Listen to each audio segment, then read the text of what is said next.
What do you do when it's hard to hold on? That's real. Even for Christians, holding on sometimes can be very difficult. My friend, Dr. Richard Lynn, he's my guest today, and he has such a testimony that will encourage you, that will inspire you, and even challenge you to embrace your divine purpose. You've got to believe that you are here for a purpose, for God's purpose. And He loves you. No matter our mistakes, He loves you and He cares about you. And there's no greater champion that you have than our Lord Jesus Christ. I want you to tune in today and be blessed and be encouraged. We'll be right back. I'm Josh Trim with Pennington and Trim Alarm Services. We firmly believe in offering the latest and greatest in camera and access control technology. With the Alarm.com platform, we're able to offer a user-friendly and fully integrated service to do just that. We're a light that shines your way. Let us in and you will find security and peace of mind. Pennington and Trim. Go on and keep on now.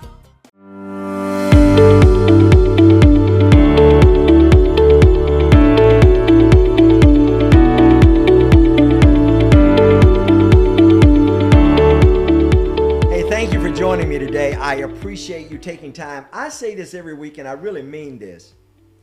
I know that you have other things that you could be doing and very important things that you could be doing. But for the fact that you land here every Tuesday, Wednesday, and Thursday, I appreciate that. I am humbled by that. I am humbled by your viewership, by you listening to our radio program, by you tuning into our podcast. And then you let me know in the marketplace, you text me or you let me know in the marketplace how much this program is a benefit to you. And I just want to say thank you. It's not about Larry Nix. It's about building God's kingdom. Now, I have found the way you build God's kingdom is to build God's people. That's who the Lord is most concerned about. Not brick and mortar, but He is most concerned about the welfare, the salvation, the reconciliation of His children.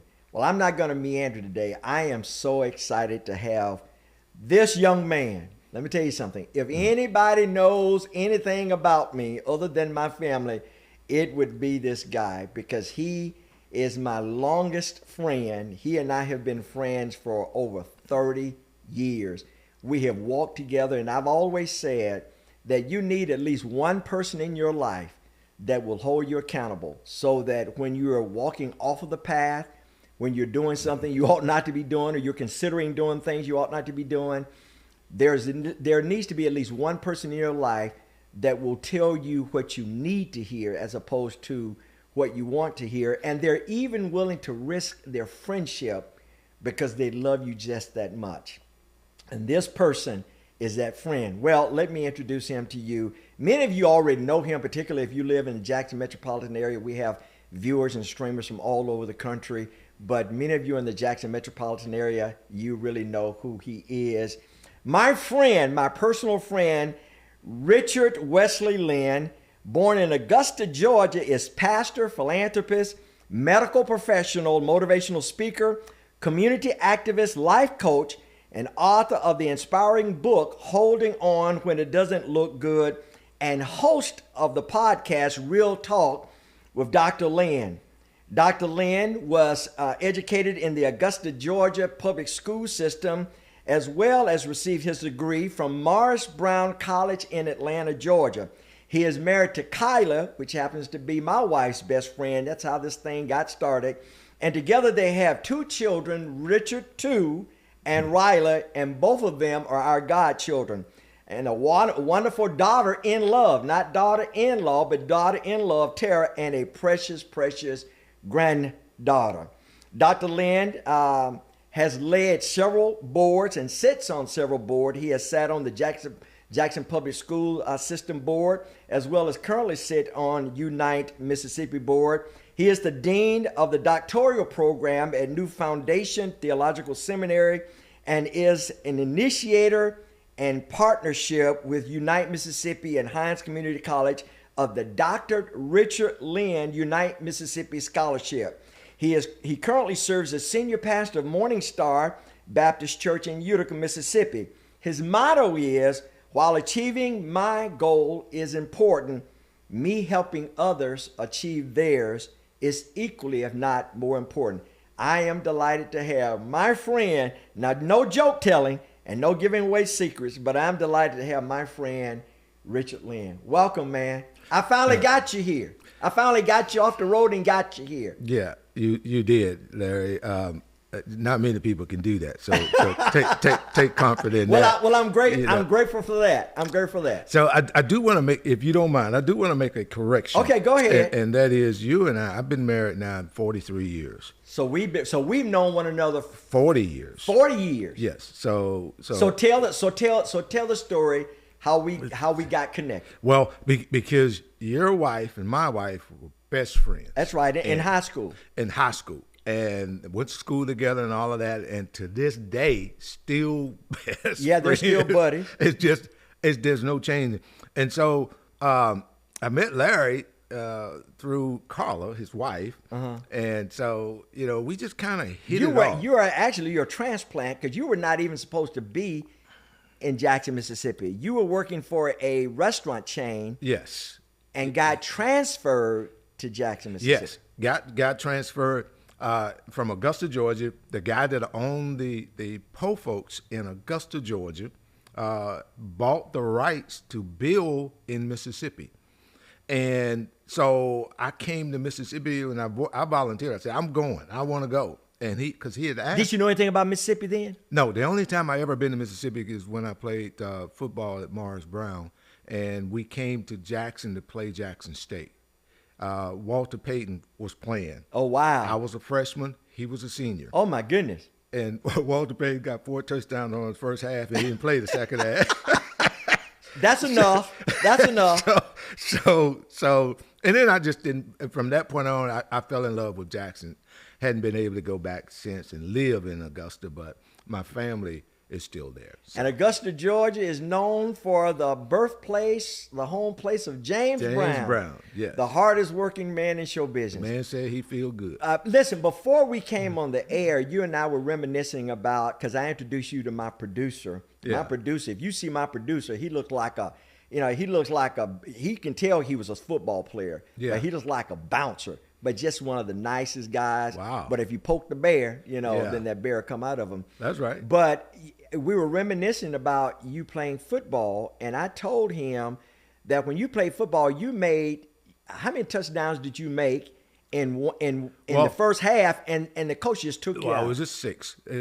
Just 6? Yeah, it was just 6. And so. Man, it was just 6. Yeah. And so, and I was mad because, I didn't play the second half.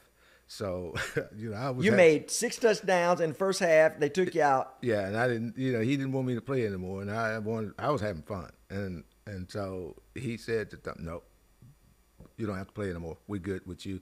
Go sit on the bench." Listen, I don't want to talk about it now, but I just want to dabble into it. You wrote a book, Holding On When It Doesn't Look Good. Yeah. If you had to write your script, would it have looked like anything based upon the life that you're living now? And I say that because you were on your way to play. You were being recruited by colleges all over the United States and even being looked at on the pro level. But it didn't happen that way. Yeah. Tell that story. Well, first of all, as growing up, and I need to tell the whole story. Go ahead. Growing up, I had asthma, and we lived in the projects. And I think out of the 10 kids, I was the only one in the family that had asthma. And I had it so bad until I would have these attacks, and I couldn't breathe and this and that. So Mama finally took me to the hospital. One time I had an episode, and then how they put you in this little cupboard room and close the curtain, and the doctor stepped out with Mom and told Mom that he's gonna be fine, but he won't be able to run and play like other little boys his age. And say he has asthma so bad, and I heard that, and so, but at the time, Larry, I was not it didn't affect me to a point that it made me mad. It affected me to a point that I kept thinking that, you know, I won't be able to run like my brothers and my sisters and my friends. I wouldn't be able to run like they would. So in elementary school, I remember that I was in the 7th grade. My coach at the time, the coach at the time, was looking for children that wanted to play football. And my mom had said that I'd never play ball. She said, you can't play any ball now because you can't run. So I went out and played with the coach, and he said, hey, do you want to play? I said, yeah, play it. And I kid you not, that first time I touched the football, it was like 98 yards. I just ran past everybody. Wow. And so the coach I remember him putting his hand on his hip and just looked, and he said, man, you run fast. And so he called the high school coach that I ended up going to high school with. And so the high school coach came to see me, and he asked me if I wanted to play football. And this was at school. Mama never knew anything about that. And so, and I said, yeah, I'm going to play. So he said, I'll tell you what. He said, at the time I was in 7th grade, he said, I'm going to watch you. He said, when you get to the 9th grade, I'm going to come back and we're going to talk some more, and we're going to see what we can do with you. So when I got to the 9th grade, he would come and pick me up after school and take me to football practice and so I can see the high school players playing, and I could run with them if I wanted to. Now, mind you, all this time, Mama never knew that I was playing football. Never knew. Did your dad know? Dad knew. Did your sisters my and brothers brothers know? Yeah, they knew. But they agreed tight-lipped. Yeah, they wouldn't say nothing. And so, because my brothers would come and watch, and I had several brothers who played high school football at the same school. Okay. And so they knew how fast I was, and they knew that school needed somebody like me. So I remember the very first practice in the 9th grade when I went to see them. He gave me a uniform, and the very first play I got from him, I started out left, cut back, crossed to the right, and just went past everybody. And the coach started hitting himself like that, and he said, shots. And from that point on until I got to come to that high school, he was coming to pick me up. Wow. After school in junior high, take me to the high school to practice with the seniors and the players and everybody else that was on the varsity team. So I skipped over the junior varsity. I went directly to the varsity team. To the varsity team, high school team. In high school, yes. And so I played there, and he would create plays to get me to the line of scrimmage, because he knew once I got to the line of scrimmage, if nobody didn't tackle me, they weren't going to get me. I was running scared, okay? Not to get hit. Not to get hit. Yeah, not to get tackled. I hated to get tackled. I hated that. So I would run, and if I knew I got to the line and nobody touched me, that first place I would go to the sideline, and I will just scat all the way to the goalpost. And so nobody would touch me. I very seldom got caught once I got past that line of scrimmage. And then you got even better where people were noticing you. Yeah. They were scouting you. Oh yeah. So it was Coaches my senior year, my last game in high school, when Mama found out, because college coaches were calling and coming by the house and all of that stuff. So Mama found out that I was playing, and so she still didn't see me play until I went to Morris Brown. I started out at Clemson. I had over 30-something scholarship offers. Wow. I think I had like 36, 37. And, Clemson, Notre Dame, North Carolina, Georgia Tech, you name them, Georgia. I had all, USC, I should have went there because that was my first choice, but then I thought about it was too far away. California, I've never been to California, so I wasn't going there. Across the country. Right. So anyhow, from there, I went to Clemson, signed with Clemson, stayed there for a month, and was homesick. So I left Clemson, called up the coach at Morris Brown in Atlanta, and because that's where my brothers were, and so he had a spot left, and so went there, played there.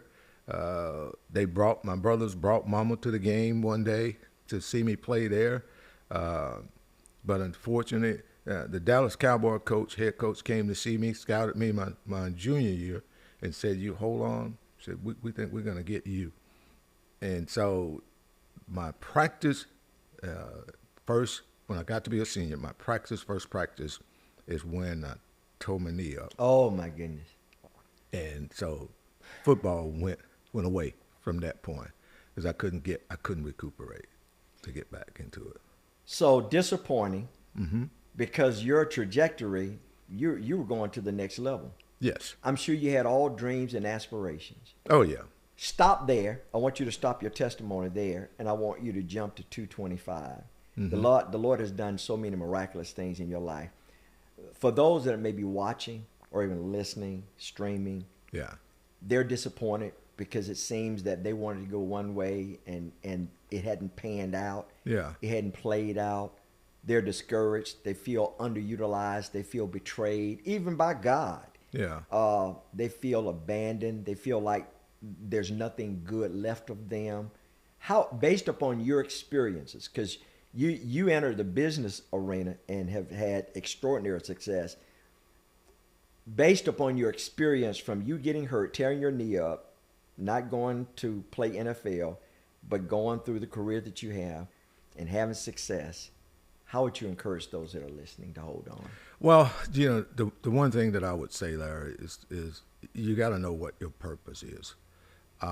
Through all of that, and I didn't get it until after all that had happened, I realized that God was taking me someplace. I was running. I was doing a lot of running. That was my specialty, was running.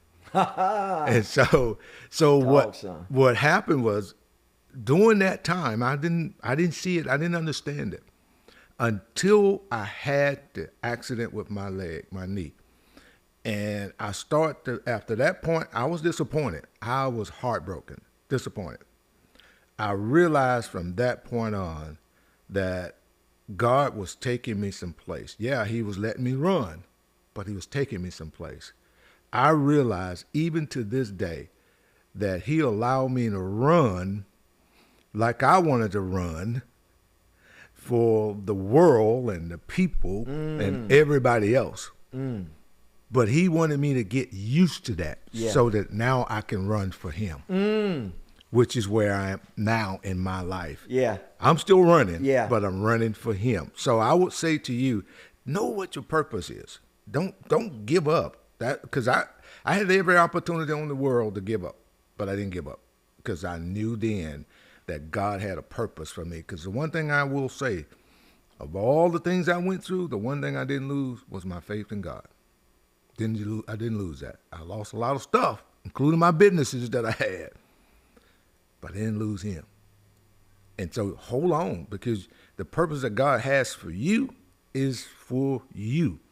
And you're never going to get to it until you have that faith in him and believe that he's going to get you through. And that's what got me through. You mentioned that you ran and you're running, and God put that skill set inside of you rather than you running for the world. Yes. Now you're running for the Lord because you serve as senior pastor now of Morning Star Church in Utica, Mississippi. So for those that may not be familiar with where Utica, Mississippi is, that's in the central part of Mississippi, just the suburbs, if you will, of Jackson, Mississippi. Yeah. You serve as senior pastor, and God was trying to get you there all along, but he had to give you those experiences, didn't he? Yeah, he had to give me, God had to give me the experience, the fortitude, and the energy to be able to realize that, listen, this is not about you now. This is about what I want you to do. This is about me. And there I went from just running the way I want to run, because I ran hard. But now I'm doing the same thing, and I find myself doing the same thing. People say, why do you work so hard? Why do you do this? Why do you do that? Why do you... I enjoy it. Just like I was enjoying the football part, I enjoy helping the people and running for the Lord and doing the things that God wanted me to do for other people. I enjoy it. To me, that's a touchdown. When I help you, when I help somebody that's struggling, trying to get out of something, and I can be there to help encourage them and show them how to get out and help them get out, that's a touchdown for me. Wow. That's a win. That's a win for me. So it is almost like God is using as an example of your athletic career. He's allowing you to use that in examples of that in your ministries. Yes. Yes. I tell people all the time, and some people don't realize when I say that what I really mean. I don't give up. I'm not a loser. I don't lose. Not when God told me that I can win. And he says that everything is possible. I know now that I can win. I can overcome. That's what he told me. I can overcome anything that I got. And really what I'm hearing you say is that God had to interrupt your plans to get you to Mississippi. Yeah. You came to Mississippi for a corporate position. Yeah. But God had to interrupt your plans because he was trying to get you to Morning Star. Oh, yeah. To become pastor of Morning Star. Yeah. Because his sheep needed a shepherd. Yes. They needed a shepherd. They were so used to being on the backside of the losing side. They weren't used to winning. And I had to understand winning, what that meant. Wow. Victory, what that really means. And when you overcome illnesses, that's victory.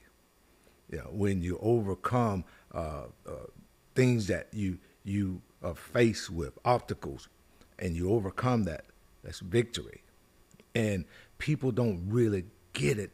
You won't ever understand what winning means until you've been losing most of the time. See, you won't appreciate winning until you lose or have lost something. And let me say this, because you and I don't want to scave over it, because you mentioned something just a couple of minutes ago. You said you really didn't see the Lord or understand your purpose. But you've understood your purpose through, and then you just started rattling off things through getting hurt, losing a couple of businesses. Yes. Oh, yes. I mean, when you go from, I was walking around, man, when I had the restaurants, I was walking around in my pocket with thousands of dollars in my pocket, not counting what I had in the bank. But wouldn't be anything for me to carry $2,000 in my pocket. You know, I mean, I was what people would say, you were loaded, man. I was loaded. Now, I'm still loaded, but it's the word of God. Yes. Yeah, I've got it now. Now I feel so much better now than I did when I had those 5 restaurants. So do you believe, and what would you say to those people that say, well, man, it's like an oxymoron. It's like he's talking about losing those restaurants with joy. And that doesn't make sense. He's blessing God, he's glorifying God, he's testifying, he's giving witness. He's weaving that as a part of his testimony that I lost those restaurants and God, I tore up my knee. Yeah. But God showed me, Larry, what it looks like when you don't have or you have had it, but you lost what you thought you had. Okay. He showed me that that's not what was important that I want you to think about, because it was all tangible stuff that I could put my hands on. But the stuff that are intangible is the love and the forgiveness and the things that he wants me. Those are the intangible things that he wants us to focus on. So, but I couldn't realize that, and I couldn't enjoy that, and I couldn't recognize it until I've gone through it, until I've had a chance to see it. So when I had those 5 restaurants, I wasn't really happy. I was okay. I wasn't really happy. Man, because you were on the road like I'd never seen before. You were gone all the time because you had to go check on your restaurant. Yes, all down on the coast, and I was unhappy because I had to leave my family, during the weekdays and come back on the weekends. I'll leave out on Sunday and come back on Saturday. And Jesus asked a question, it's a rhetorical question, and more of a statement than it is a question. What shall a man profit if he gain the whole world and lose his soul? What shall a man give in exchange for a soul? I'm afraid that a lot of us are chasing careers. Yeah. A lot of us are chasing shiny stuff, tinkling stuff, bigger stuff, faster stuff, yeah, prettier stuff, more beautiful things, and we're still not happy. Yeah. I've learned, Richard, that happiness is situational. Mm-hmm. Okay, you can't find peace in stuff. Yeah. Peace only comes in Jesus. Yeah. That sustains us. People say, well, I just want to be happy. You go out and buy a car. Once the car depreciates, then you're no longer happy. Well, I'll go shop. Let me go buy another purse. Let me go buy another house. Let me go buy another whatever, a candy bar. Well, when you come down from that high, then what? So rather than pursuing happiness, we really should be pursuing peace. Yes. Because peace is not situational. That's right. Larry, and I add another word is joy. Happiness lasts for a moment. Yeah. But that joy is gonna stay with you. The peace gonna stay with you. Yeah.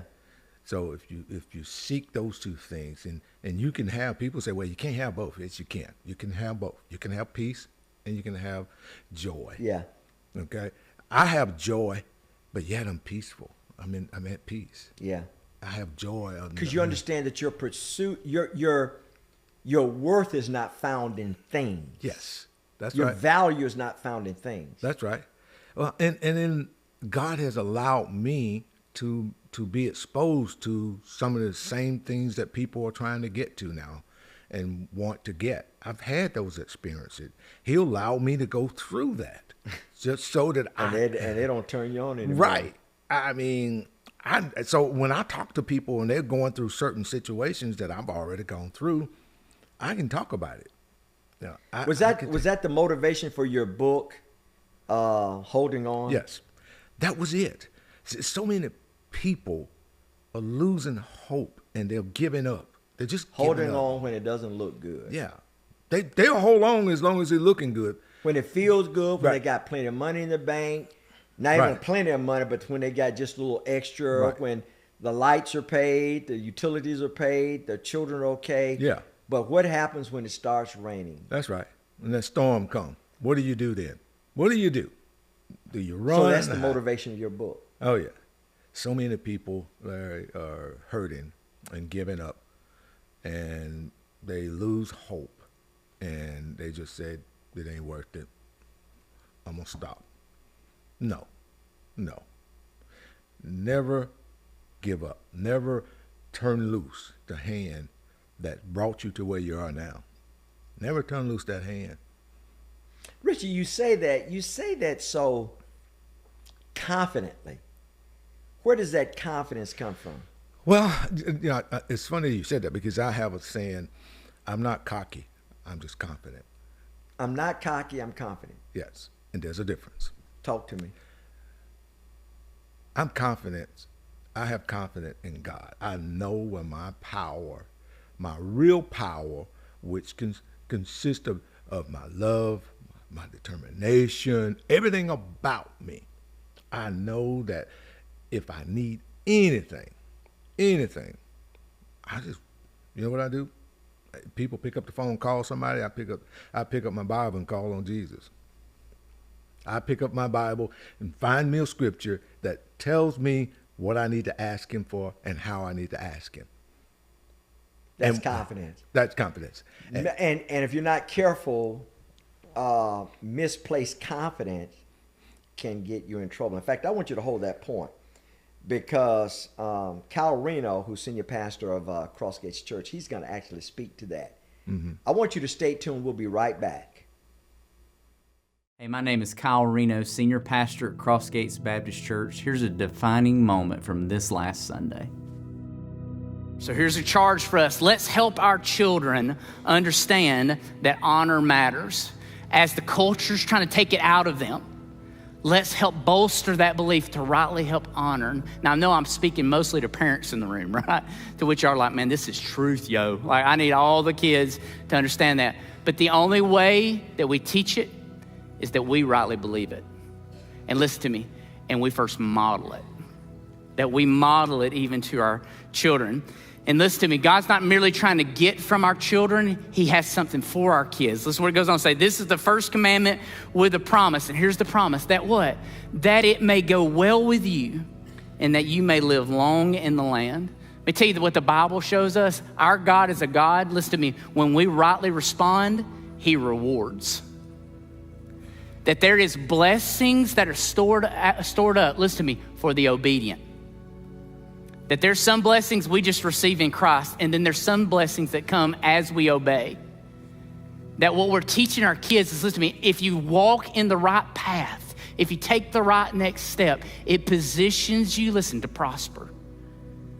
That God wants, listen to me, God wants our kids to win.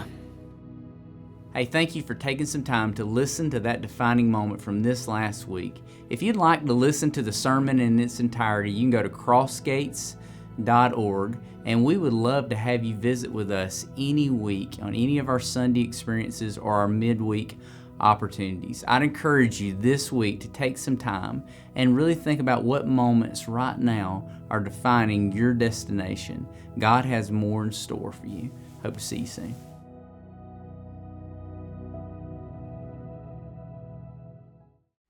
Hey, welcome back to Defining Moments with my friend, Dr. Richard Wesley Lynn. He reminded me that we've been friends not 30 years, but how many years? Yes, actually 40 to 42 years. 42 years. And you're talking about, our son says, his godson, Javis, and his goddaughters, Dominic and Alexia, they say ebbs and flows of life. Boy, we've been through some things together. Oh, yeah. Oh, yeah. And we've always said, man, you need somebody in your life that's willing to weather the storm. Mm-hmm. Richard is that kind of guy that will get out of his bed at 2 o'clock in the morning. Well, I probably need to change that. At 9 o'clock at night. Yes, Lord. But he's always been there. He's always been faithful. I've said, in fact, I confess it to him many times, man, I've gotten the better end of the stick of this friendship because you've been so faithful to this friendship, mm-hmm. and I'm grateful for that. Before we went into our word of the week, our defining moment word of the week with Kyle Reno, who's senior pastor of Crossgates, you were talking about joy and happiness and what motivates you and how people give up, and you need to hold on in spite of the rainy seasons and the challenges in life. Mm-hmm. I want you to pick up from there. You know, it's easy to give up. And I can take you back to the sport of football that I played in. It's easy to give up when you're down by 40 points or you're down by 100 points. It's easy to give up. But what's the purpose? What's the point? And people will say, well, what's the point? What's the point of giving up? Yeah. I mean, what's the point? What are you going to get out of that? What will you get out of that? Hold on. Now that's profound. What's the point? What's the purpose of giving up? Yeah. What do you expect to get out of giving up? Wow. This is nothing. You can't put a finger on it. You'll say, well, you know, I ain't gonna waste no time, no energy. Well, you wasted time. Who said that you wasted time? You were given time. And you are, every day you wake up, you were given time. It's what you do with it. It's how you manage the time that you were given. Don't blame everybody else, including God, for you not doing what you want to do and what God allowed you to do. He gave you the time to do it. You just decided to go in another direction. And I tell people this all the time. I said, God gave you 24 hours. What did you do in those 24 hours for him? How many minutes did you take out to say, I'm going to do this for Jesus? I'm going to honor God. What did you do? The biggest problem we have as human is how we manage our time. We don't manage time well at all. Misprioritize things. Yes. We major in the minor, minor in the major. Right. We are saying that we are children of God. We are Christians. We are this and we are that. But yet we spend no time with them. You know, when I take a look at that picture, and that's the cover of your book, when I take a look at the surfer, people look at the water, people look at the ocean, people look at the surfboard. But if you look closer, and I said, my friend Richard, he's very intent. You've always been intentional about things you do. What people don't see and what they don't recognize is that the surfer has an ankle bracelet. Yes. Tied to the surfboard. So that when he slips, inevitably he will slip. Yeah. He will fall. Now I'm about to preach your sermon. Go ahead. Inevitably he is going to fall. That's right. The ocean is going to beat him up. Life is going to beat him up. But when he falls, when he slips, he's going to be anchored on that surfboard. That's right. And the surfboard will keep him from drowning. That's right. And I've never asked you about that picture. So when you put that picture up, why? Why did you choose that picture? I wanted people to see that even though it looks bad, it's not bad because God got you. Even all you see is water. That's it. That's all you see. And in your mind, all you could think about is drowning. He's going down. Yes. He's going down. Yes. You're going to go down. But yet he picks you up. Just we're anchored in him. because you go down don't mean you're going to drown. Stop right there. I feel a sensation of the Holy Spirit, more than goosebumps, but a revelation. Will you just encourage people? Those that are streaming, because there are those who are in the ocean right now and they feel overwhelmed based upon exterior circumstances. When you start to look at your circumstances, that's when you start to get to a point of no return. Your circumstances they're going to come. Situations are going to come. God never promised us that we're not going to have storms, but he did tell us that we'll be overcomers. We'll be able to overcome those. He never said that he was not going to be with us. In fact, he said just the opposite. I'll be with you always. Always. So I've learned to make sure that no matter what I go through, and I can see sometimes, I can see issues and problems and storms coming before they actually get here. I can see that. But I don't run from them. I used to, but now I run to them. Because when I run to them, I'm feeling like I've got the power to overcome it. You're still using these football analogies. That's powerful. Yeah, it's because, Larry, that's engraved in me. Those are the ingredients that God allowed me to go through. That's good. Those are my scars. Yeah. Those are the scars that I had to have to remind me that I couldn't have done this on my own. That's powerful. That's a word there, man. And so God allows us to go down sometime to get a scar, just so that we can remember that, hey, I could have left you down there. Listen, you're a host of a podcast. Man, when do you ever sleep, by the way? I don't. I know you don't, because you fuss at me and I fuss at you. Yeah. You're also a host of a podcast, Real Talk with Dr. Lynn, and what a segue. Feeling overwhelmed with stress. Stress will take you out of here, won't it? That's right. And a lot of people folk can control some of it. Some of it may be hereditary or clinical or whatever. I understand all of that, and I want to be very respectful of that. But we take a lot of unnecessary stress unto ourselves, don't we? All the time, every day.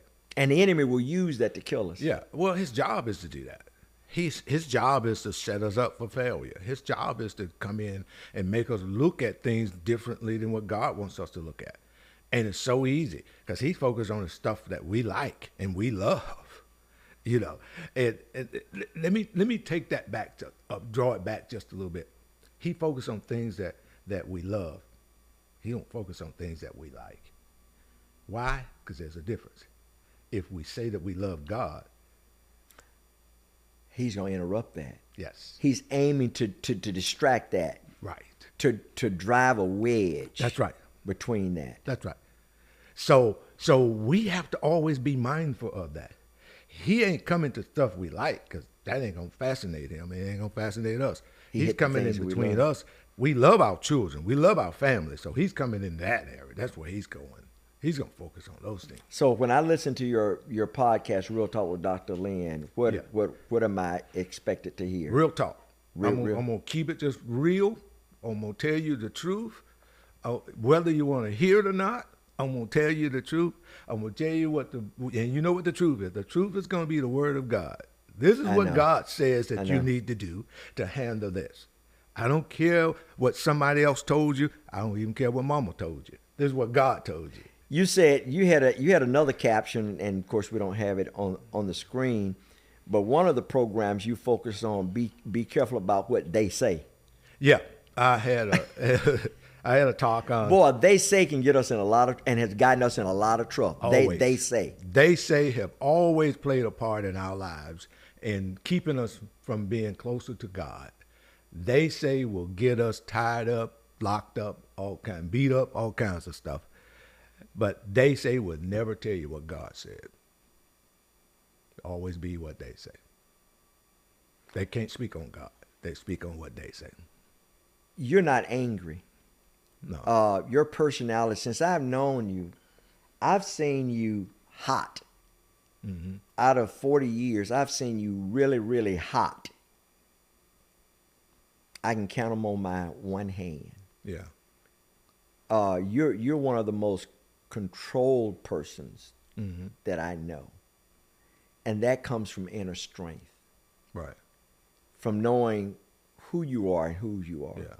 And you don't seem to be bothered by stuff that's material and that doesn't matter. That ain't gonna change. But you're not angry about getting hurt, not playing professional football. You had the stats, being recruited, over 36 collegiate offers, being recruited, looked at by Dallas Cowboys. You're not angry. You're not angry that you gave it your best shot and you lost 5 restaurants. Right. No fault of your own. Right.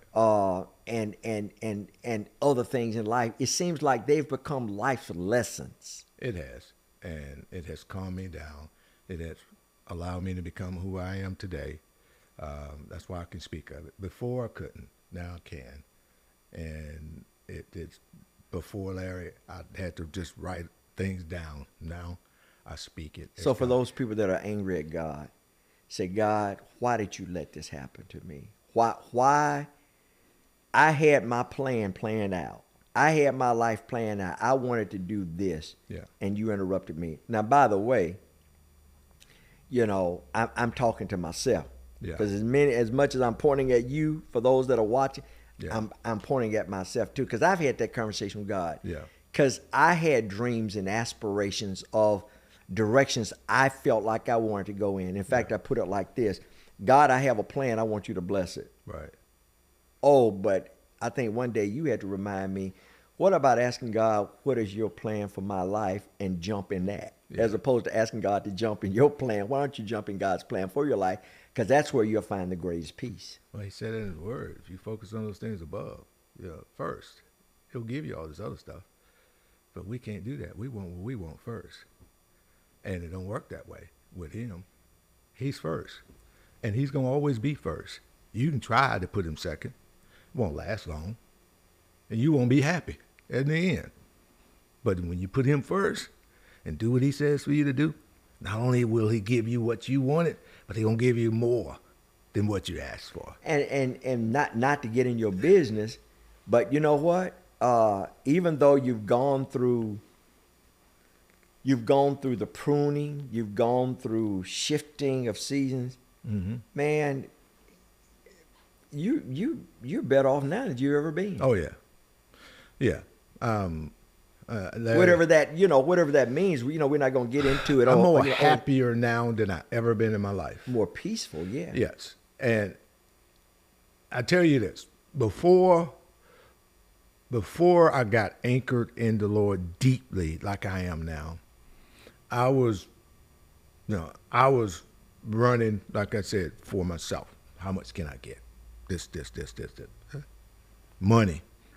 I'm going to get this. I can get this, do that. Now, same energy, just the opposites for the Lord now. Now, money.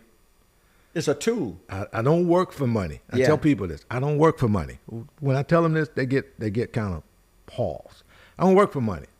Money works for me. Woo. Yes. Now, if you don't know what I mean when I say that, you just marinate it on it. Take it home and marinate it. I get it. When you let money work for you, you'll be less concerned about it, and you'll be concerned about God. And you don't worry about it. It seems to me that you've taken all of the experiences that you've had in life to this point. Yeah. Because I believe you got a lot more runway inside of you. Oh yeah, no doubt. Now you're like, Larry, all that I'm experiencing now, you know, because you often tell me, I'm not living for me now, man. I'm living for my children. I'm living for my church. I'm living for my granddaughter, my son, my daughter-in-law. All that I'm doing now is for an investment into them. That's right. And then you're taking that and then you're teaching it. Yes. That is my heart. That is what my new discipleship. That's going to be the new chapter. The new chapter in my life is discipleship. And what does that mean? You know, you've gone for you've authored a couple of books. Yeah. You're a dean of a seminary. Right. And now you're writing another book, and you're spending another time writing a curriculum that you're introduced into the seminary. I am not any good to God unless I can duplicate myself. That's good.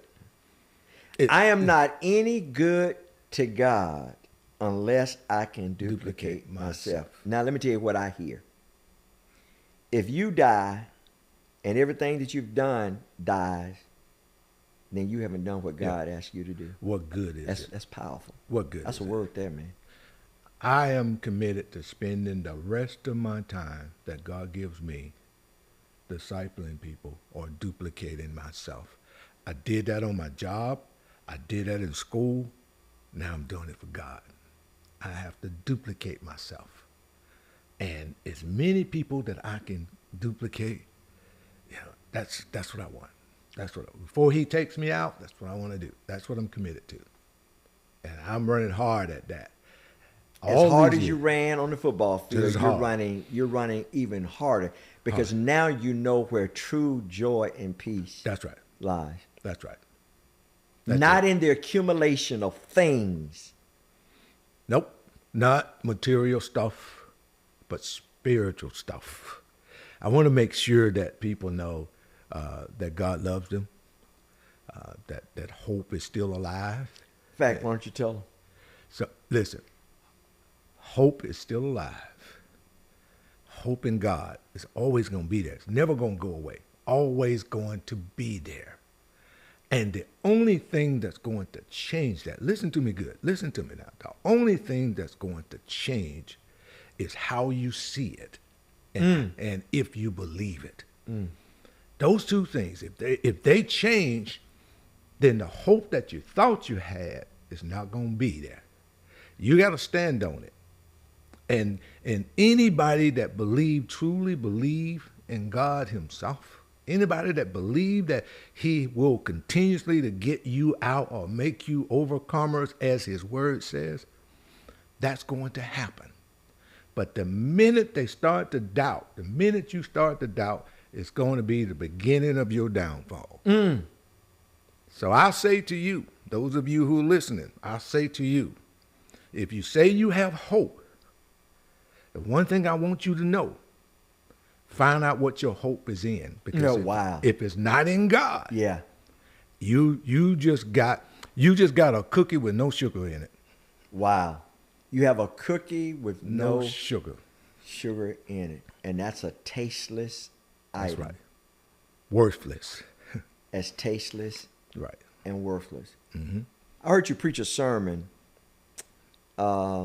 not long ago, and you said beware of counterfeit Christians. Or no, you said be careful of bootleg Christians. Yeah, those bootleg Christians. Man, there are a lot of bootleggers out there. In other words, they're dressed up. Look good. And they look good. And you and I have often talked about this, man. You got to be careful where you put yourself. That's right. And who you allow in your circle. That's right. Because either you will influence them or they will influence you. Yeah. Be careful who you hang around, who you put in your circle, and where you put your presence. That's right. Speak on that for a second. Well, you know, all of us have some people that we go around, and we know that some of those people aren't good.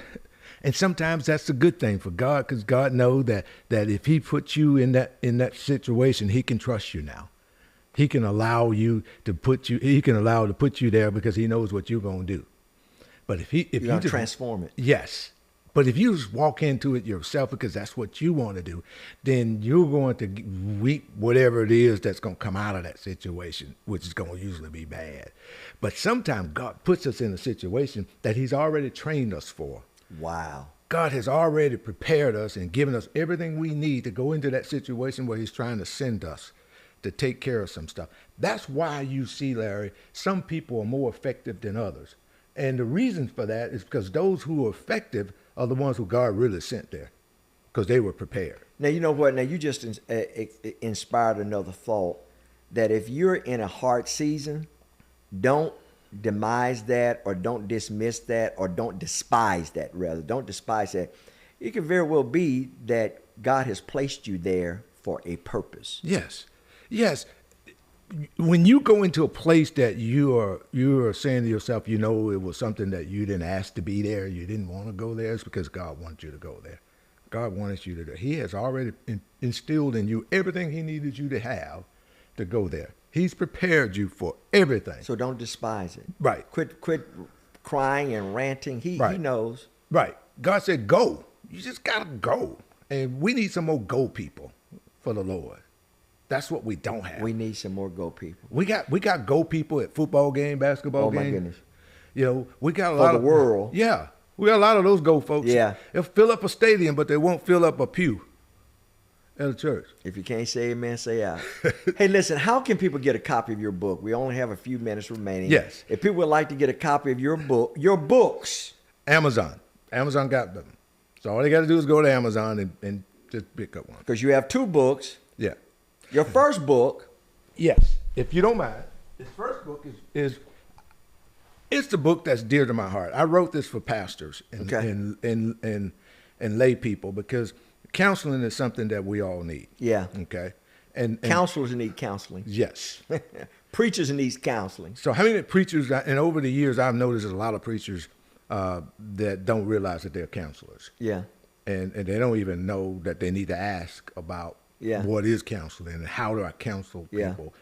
So when people are having issues, they send them to doctors instead of sending them to the pastor. And so I wrote this book so that the pastor will have a way of understanding and what to do, what their roles are as counselors. Yeah. And how to go in and do that. So that's what this book is about. And then the second book. It's for people that just struggling, holding on. Mm-hmm. When it don't look good.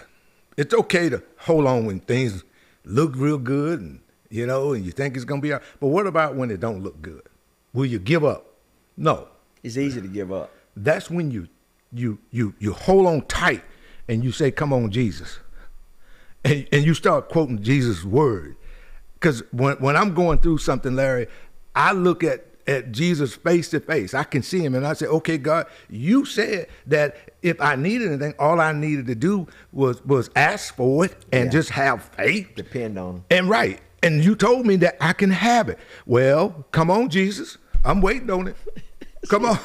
So you're about to get in your preaching mode right now. So you've grabbed the mic now. I know where you're about to go right now. Well, but I'm about to bring you back for that preaching moment. So I tell people all the time, hold on, hold on, just hold on. God got you. God said he's never going to leave you. Let me tell you something, man. You have been, I appreciate you making time to be here. Yes.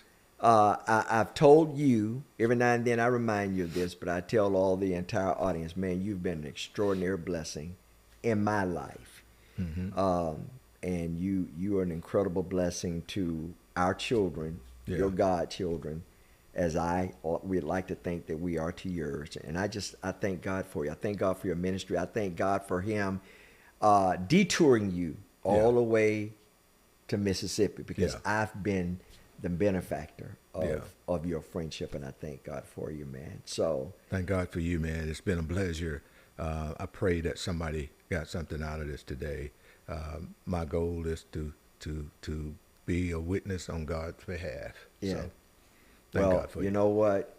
You have a lot of highway in front of you, brother. Yeah. So he's not finished with you yet.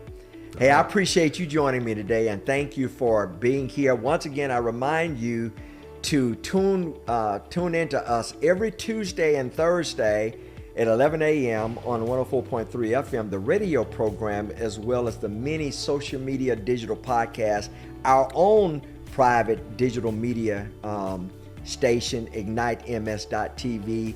You can log on and see all of the other episodes of programs and guests that we've had. Our only intention is to provide you with the spirit of hope, that you may live life with the spirit of excellence. Thank you for joining us, and I'll see you next time.